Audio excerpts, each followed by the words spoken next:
So we're now going to remove the top deck, and to get this job done, we're going to need an M4 hex key and a small pry tool. We recommend just a small flathead for the job, and we're going to use this to just pry up this rubber on the deck. So there's 4 bolts, 1, 2, 3, 4, and 2 of them are covered by this rubber. All right, let's get it done.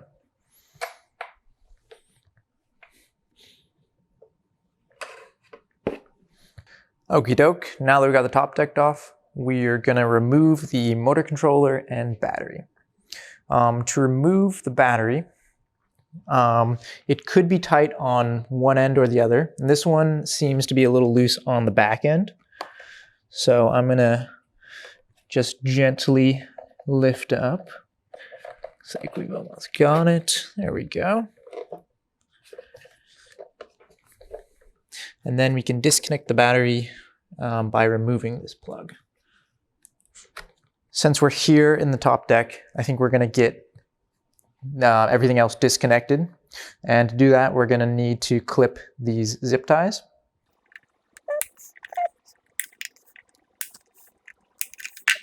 Let's see, to unplug the 2 motors, we can undo this screw fitting and then pull.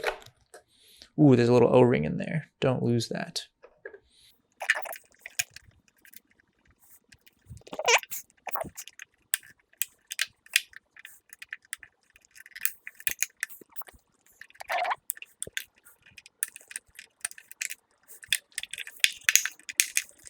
Once all the zip ties have been cut, we can go ahead and disconnect these connectors.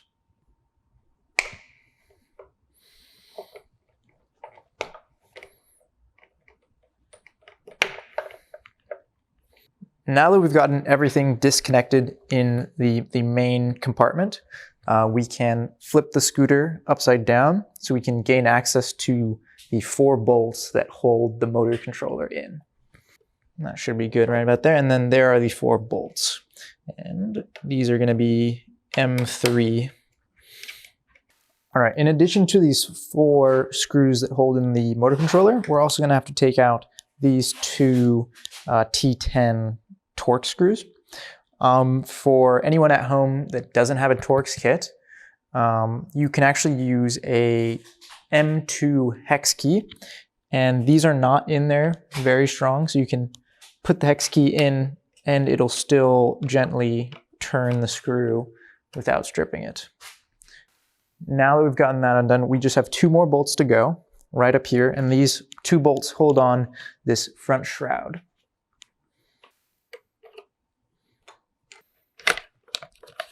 Give it a little wiggle, and it should come free then. Or it won't come free, but we've got it out enough that we can now remove the motor controller.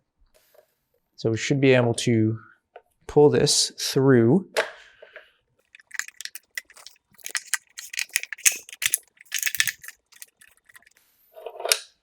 Okie doke, and we got it.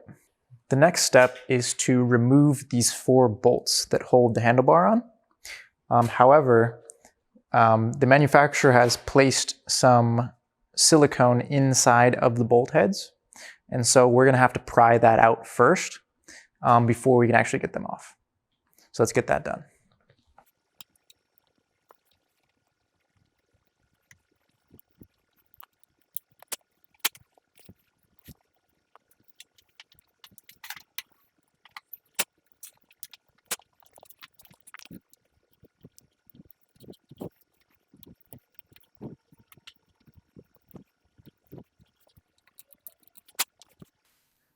Alrighty, it's been cleared out. Let's double check that the hex keys fit.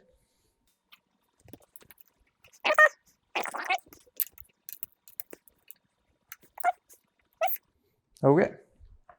All right, now that everything's been prepared, we can begin the disassembly of the top portion of the scooter. We're going to start by undoing this M3 bolt that holds on the light. Be careful because there is 2 washers in here that you don't want to lose.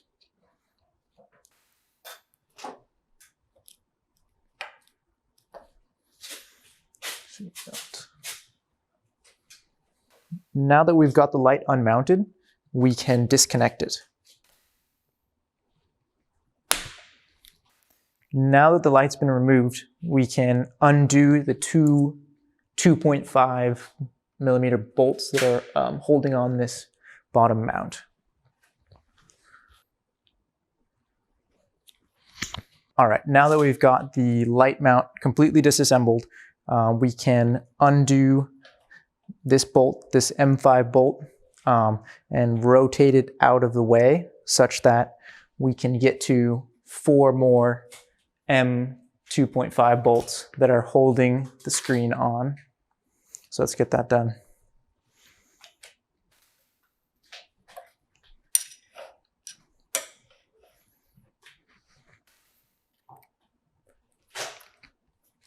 Alrighty, now that we've removed the 4 M2.5 bolts that are holding in the screen, we can remove the top screen. To get this job done, we're gonna lift the top up and push from the bottom wire. And it should just pop up. We can actually disconnect this wire at this time.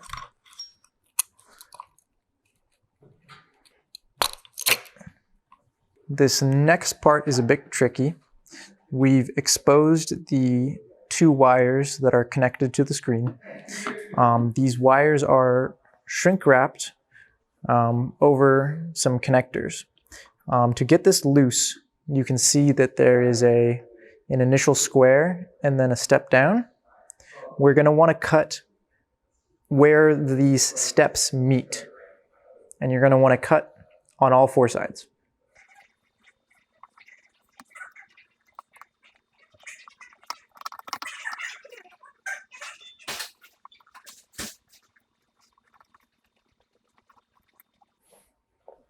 Alrighty, so I've successfully cut the shrink wrap tubing, and there's going to be a small tab that you have to push down in order to disconnect this wire.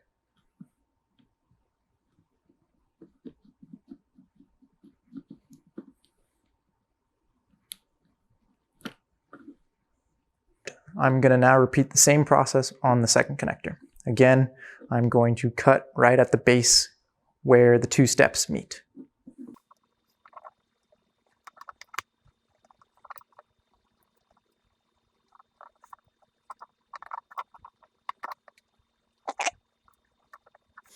So again, there's that same button tab.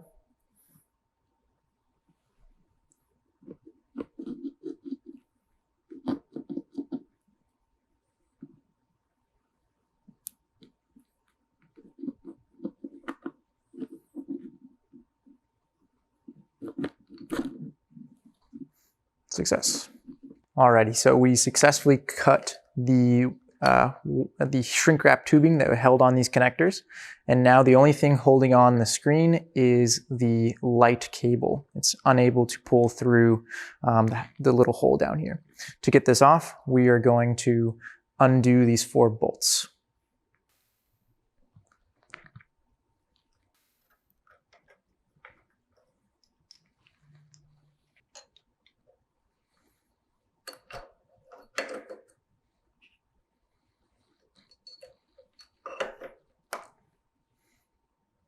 Now that we've gotten the top dash off, I'm going to place the handlebars back on loosely with just 1 bolt for now. The next step is to remove the grommet that holds this main wire and the brake cable wire. And to do this, you should be able to maybe get it with your bare hands. But if you're unsuccessful, you can get a little pick in there, and the grommet is split at the bottom. So you want to start at the bottom and then work your way around to get it off. There we go. And once it gets started, once you pull up one edge, it should be pretty easy to get off then. Just give it a little wiggle up and around, and we got it off. Now we're going to feed this double wire through the bottom and out the front shell. Now we've got that freed, we can begin to gently pull out this coiled main cable.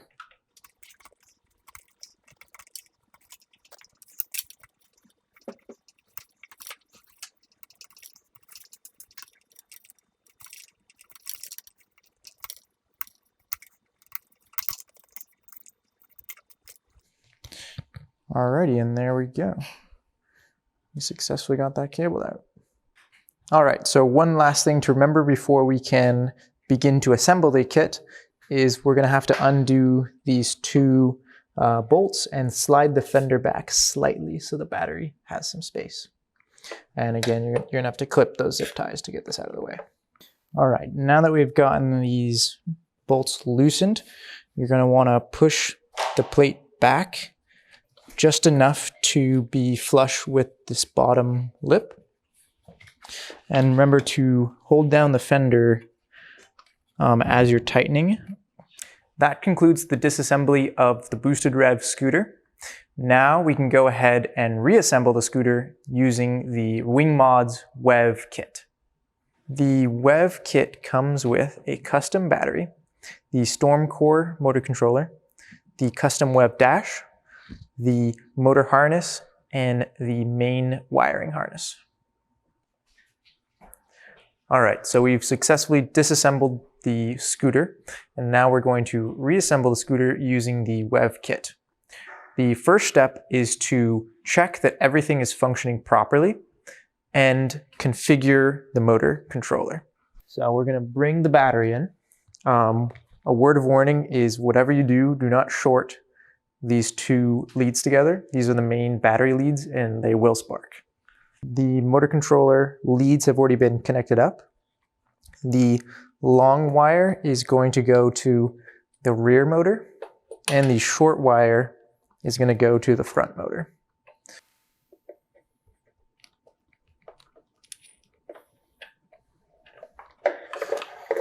Eventually we're going to route the wire through the channel to the right of the scooter, but for now we're just going to connect it.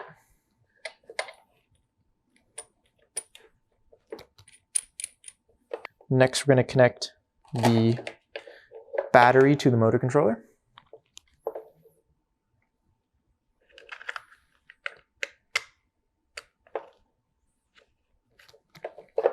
Now that we've got the motors connected to the motor controller, we can connect the main wiring harness to the custom WEV dash, and then connect the dash to the brake lever sensor and the throttle, and also the light bulb.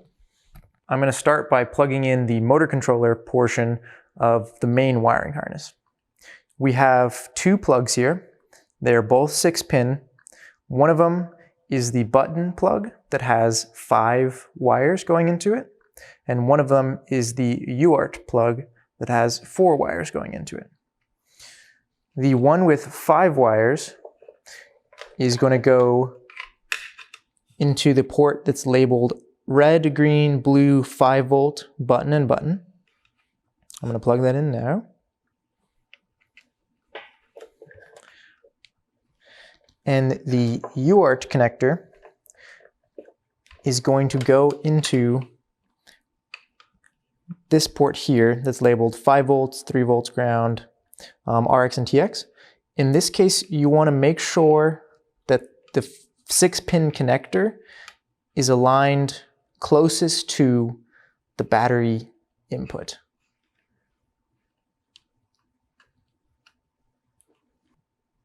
All right, now that the motor controller side of the main harness has been plugged in, we can go ahead and plug in the other half. And we're going to plug this into the WEV custom dash. And then the WEV custom dash is going to plug in to the connectors that we disconnected earlier. We're also going to connect up the brake light here. So the brake light is going to be the only connector that's left in the scooter. We're going to plug that in.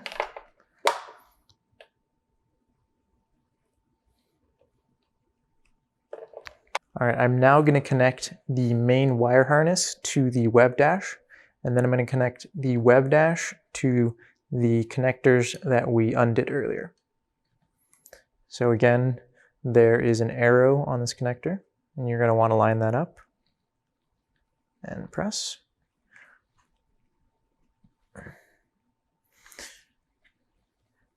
These pins, there is a 2 and 3 pin connector here, and there's a 2 and 3 pin connector here, and we're going to connect those up.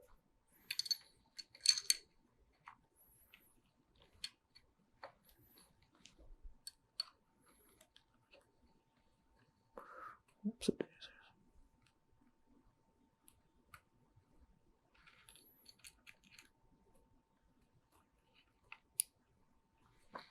Finally, I'm going to connect the light that we disconnected earlier. Again, follow the arrows, match them up, and plug it in.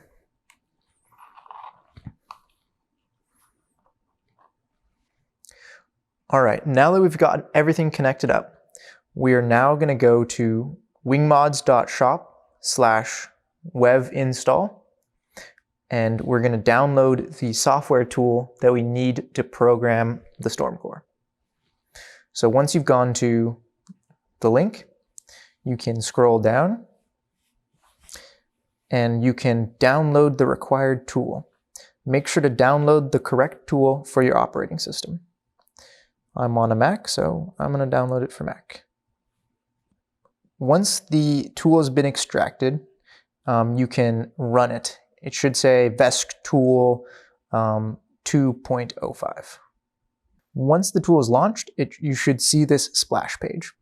Now that it's launched, we can plug in a Type-C cable into the Stormcore to connect it to the computer.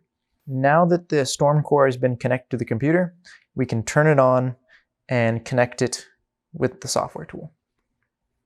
To turn on the VESC, you're going to have to tap the dash button once. You should see a couple LED indicator lights on the Stormcore light up.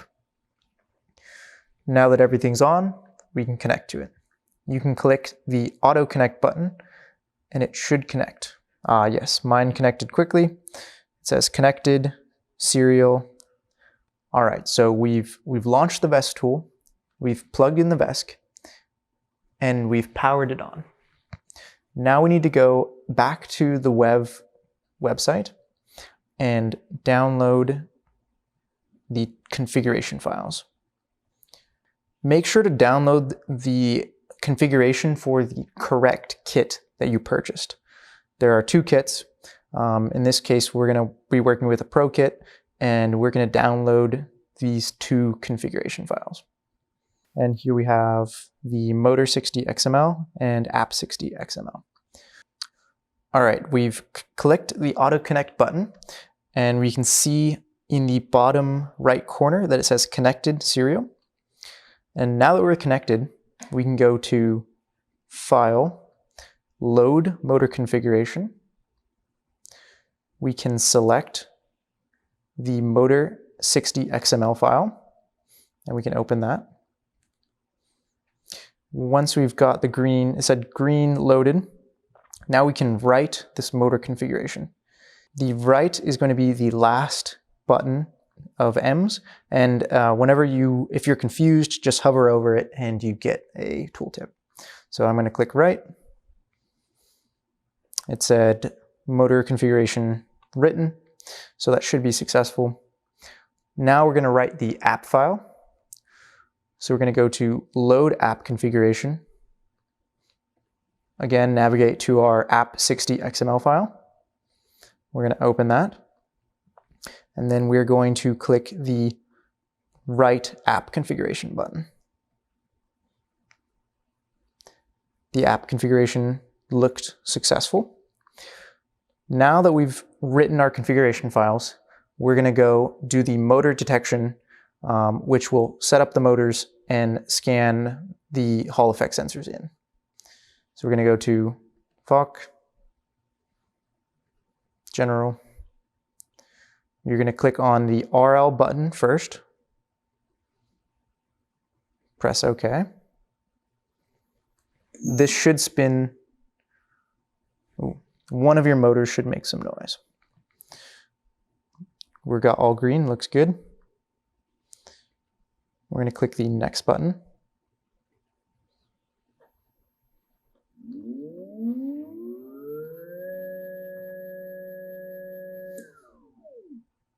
Nice, that looked good. The motor was spinning in the correct direction, which was also good. Now we're going to click apply. All right, so we've successfully configured our rear motor, and now we're going to configure the hall sensors for that motor. So we're going to click the hall sensors tab. We're going to click the play button. This is going to run through the sensor detection.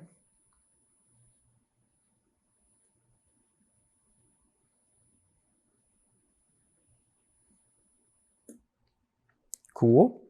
Sensor detection was successful. We're going to click apply, and we should be good to go. It's important to note if your motor was spinning the wrong direction during the initial setup, you can actually switch that direction right now. Option, invert motor direction, true or false. All right, so we've successfully set up our rear motor, and we're going to have to write those configurations now.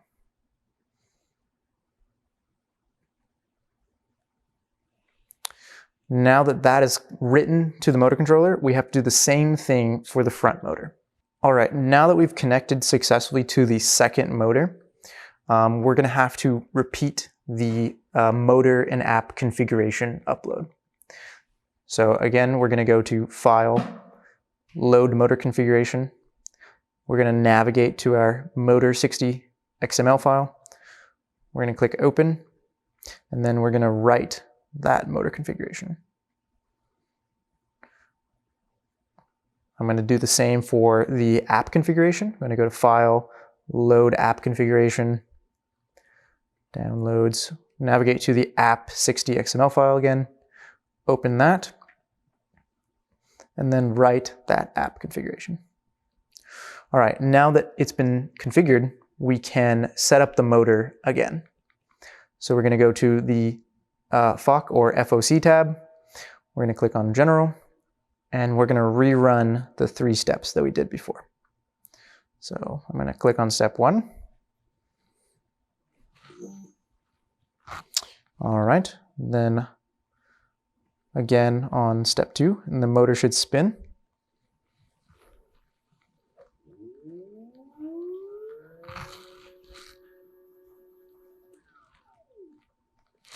All right, so our motor was actually spinning backwards, but before I change that, I'm going to click Apply. So our motor was spinning backwards, so I'm going to go to the General tab, and I'm going to say Invert Motor Direction, True. Let's see, the final step is to set up the hall sensors for this last motor. So again, we're going to click the Play button in the Hall Sensors tab under the FOC option.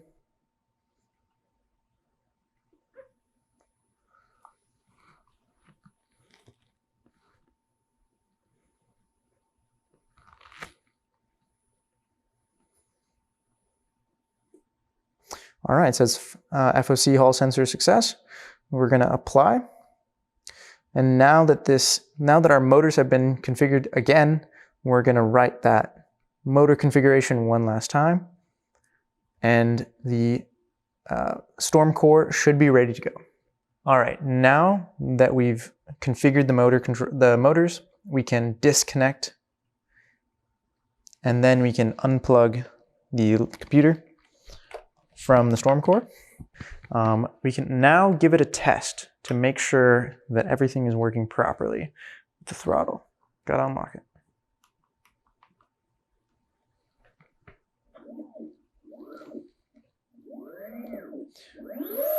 Alrighty. The motors are spinning in the right direction. It stops. All right, so we've done a dry run now. We've got the motors configured. We've confirmed that everything works. Now we can go ahead and do the final assembly on the scooter. So step 1, I'm gonna disconnect everything so we can start fresh.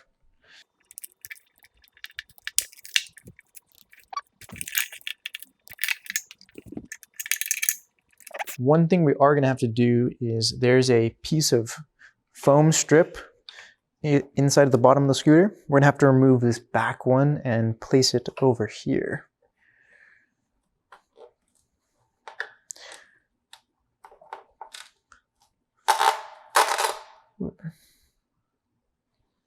I'm going to place this over our old bolt holes.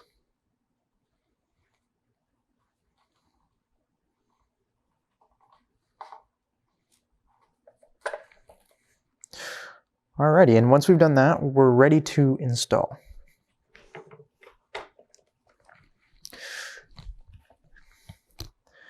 One of the trickier parts of this build is going to be putting this cable through the channel here at the side and poking it out here. Let's see if we can get a shot of that. There's a channel that starts here and ends here, and we're going to run that long cable through it.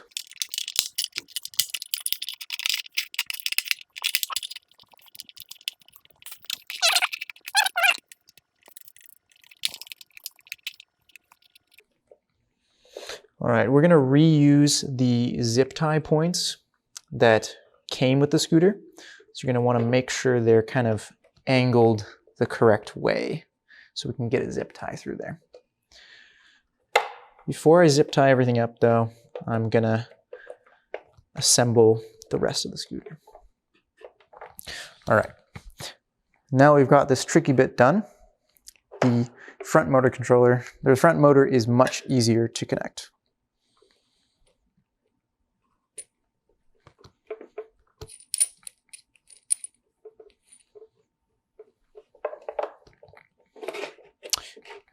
The routing for the front motor cables should be tucked kind of underneath the tab here, and the cables should lie flat as you can.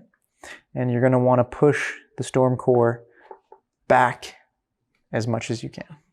All right, the next thing that I'm going to plug in is the main wiring harness. And to do this, we're going to have to route this back through the shroud and into the bottom channel. So now I'm gonna run these cables through.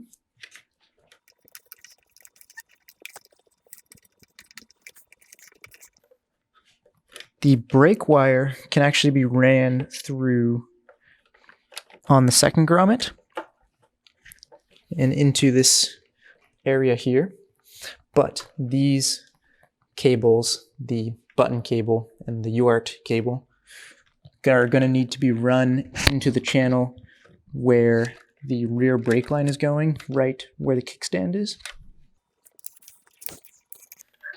And that is going to allow it to move into this channel here. And I'm going to want to route it all the way to the exit point at the rear, next to the storm core.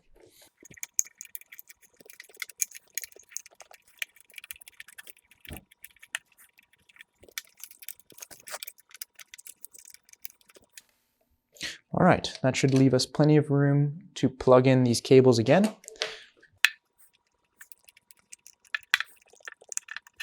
Let's connect up the rear brake light. While we're here, we're actually going to want to apply a little bit of hot glue to these connectors to ensure that they stay in on those bumpy rides. All right, so I'm pretty satisfied with how everything is running.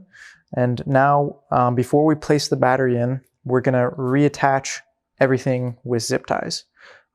There is 1, 2, 3, 4, 5, 6, 7 zip ties that we're gonna attach. And so I'm gonna grab 7, and we're gonna get that done.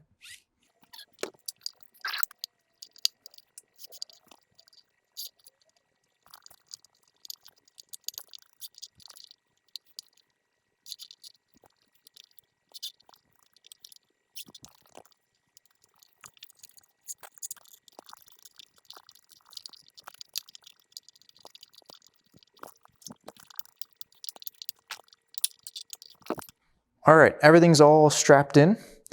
And I think we're ready to install the battery now. All right, now that everything's been cinched down and cleaned up, we're ready to install the battery. Step one is going to be taking these wires that are hanging out here, and we're going to want to kind of push them up to the side as best we can. Then we're also going to want to take this motor cable and kind of get it up and out of the way as best we can. The battery is a tight fit, so we're going to have to massage it in slowly. You may have to use a little bit of force, which is okay because the battery is reinforced. Don't use excessive force, but don't be afraid to give it a little bit of strength. So you're going to slide it in head first towards the front of the scooter.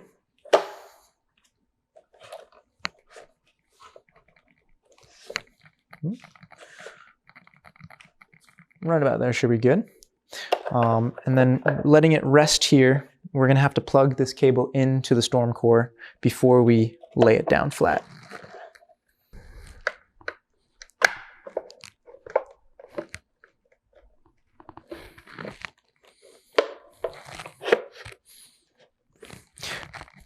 Alrighty, now that we're plugged in, we're ready to get the battery into the enclosure. So we're going to press it forward, and then we're gonna have to press on the back of the fender, and then it's going to slide in. You're going to want to make sure these cables are routed into the slot here with the motor cable. And then once that's been done, we can gently massage it into place.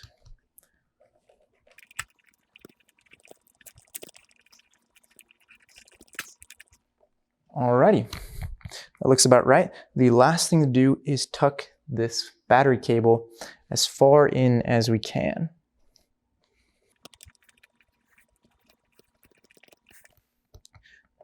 About like that should be good. A little bit of bend is no big deal. Everything looks good. We can kind of route this, this phase wire back around this mounting post and do the same thing here. And now we're ready to connect the charge port up. Again, match those arrows. This is already plugged in. Now we're going to have to put these wires inside of here.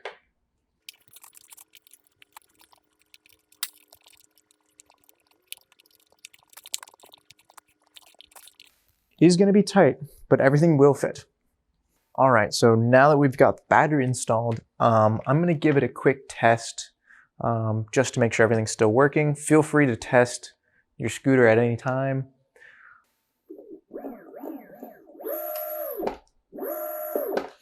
All right, everything's looking good. I'm going to turn it off. And now we're going to have to route the main wire harness cable through the space where we took out the grommet and up into the headset. All right, now I'm going to unplug the main wire harness cable and then route it through the grommet and up into the headset. Make sure you run the cable behind the main body tube.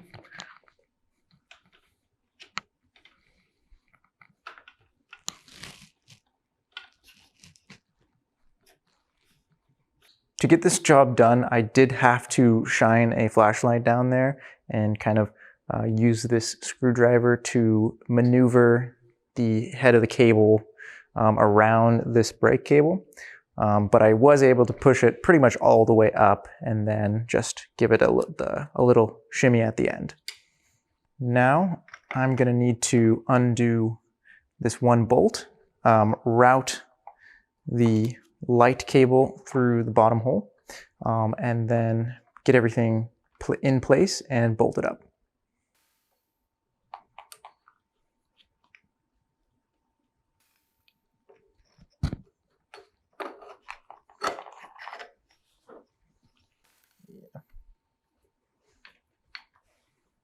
custom dash mounted.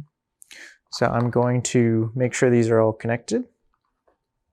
And then I'm going to push down while pulling from the other side. And I'm going to make sure everything's tucked in just right. And it should just sit fairly flush. Not completely flush, but fairly flush. And now I can go ahead and reinstall the 4 bolts on the bottom. One thing to note about these bolts is you should not over tighten them. The web dash has some metal inserts inside of them, and if you tighten it too much, you can actually pull the inserts out of the plastic, and that's no good. All right, now that we've got the dash all buttoned up, we're gonna finalize the light install. So we're gonna undo that.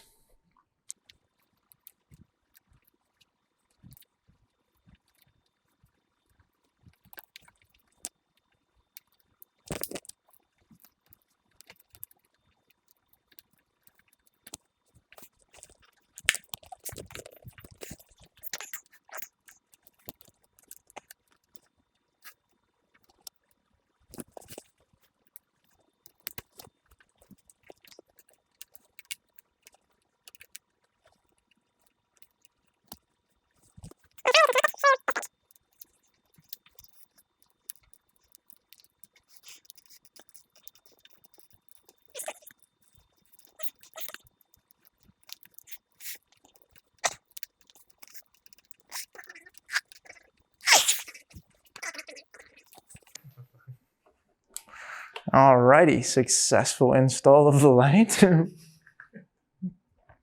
Now that we've got the light attached, the screen attached, we can address this extra wire down here towards the bottom. All right, now that we've gotten everything buttoned up, we're gonna have to address this extra wire down here. To fix this issue, we're gonna pull up on the stem a bit, and then we're gonna feed the extra in as much as we can, probably about there seems good. And then you can take the wire and you can kind of loop it around, and then once it's been looped, you can kind of push it back down.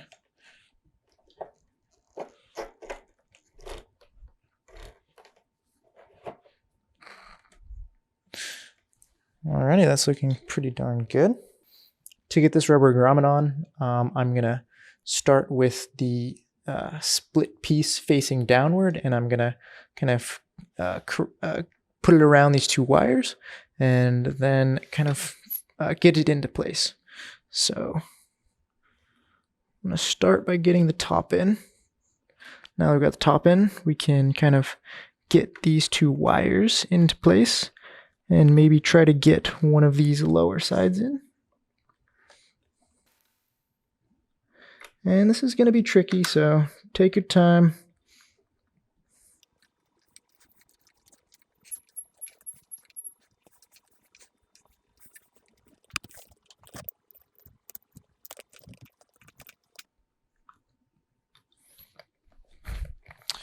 Alrighty, I got the rubber grommet on. I used a little Allen key to kind of push the lower lip below the aluminum to kind of get it in place, just about.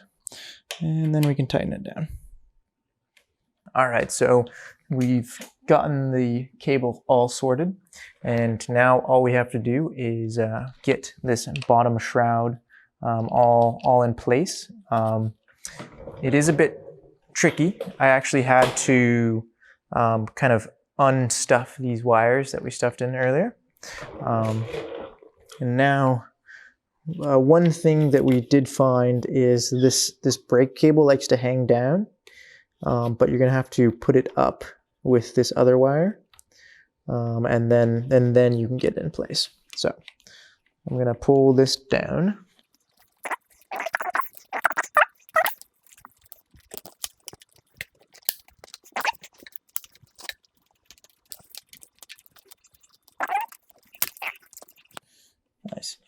Yeah, so you're gonna want to kind of pull on the brake cable to kind of keep it in place here.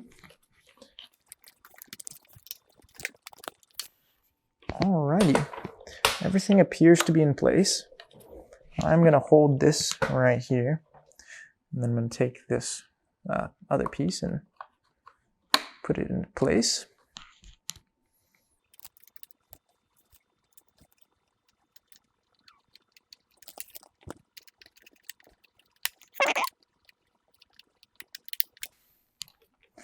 Alrighty, now there's just 2 more screws that hold on the bottom of the shroud.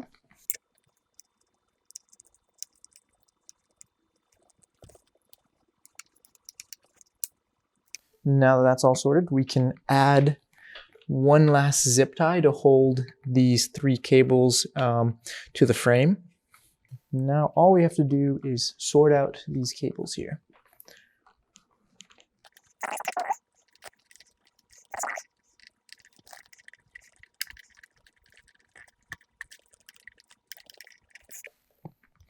Alrighty, everything's tucked in. We're ready to put the deck on. Make sure you kind of line up the phase wires and the brake cable with the notch here. Both of them are gonna travel through the notch.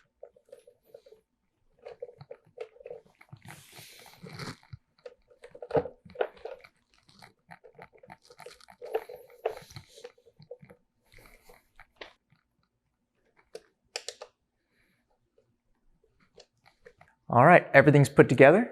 Thank you very much for watching this installation video, and I hope you get out there and ride.